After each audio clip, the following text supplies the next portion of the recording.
Gaano katotoo na pinagbawalan ni Mommy Min Bernardo ang anak niyang si Catherine na kausapin si Daniel Padilla?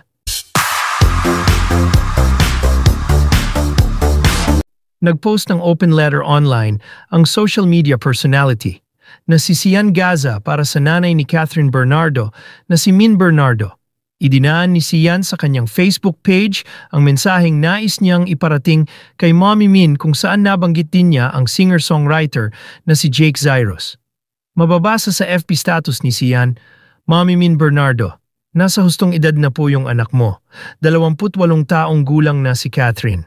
Alam na niya ang tama at mali. Bakit mo po pinagbabawalang kausapin si DJ? Bakit mo po siya kinokontrol? Gusto mo po bang magaya siya kay Jake Zyros? Ang hugot pa ni Sian. Pahabol pa niya, ending niyan mommy, para kang nanay ni Sarah Geronimo na kontrabida sa buhay ng anak niya.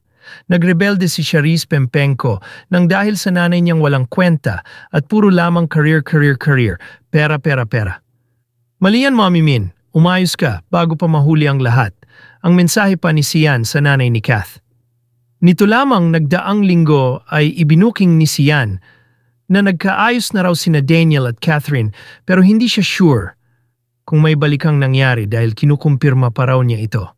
Breaking news! Catherine Bernardo at Daniel Padilla nagkaayos na. Confirmed din 99.9%. Yung 0.01% ay yung germs na hindi napatay ng safeguard ang nakasaad sa Facebook post ni Sian.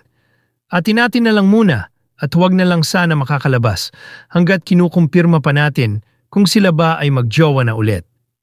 Salamat, please respect their privacy, dugtong pa niyang chika. Pero kasabay nito, nanawagan si Mommy Min na huwag daw basta-basta maniniwala sa fake news. Wala siyang binanggit kung anong peking balita ang tinutukoy niya, pero feeling ng netizens ang pasabog na chika ni Sian ang nais niyang sabihin.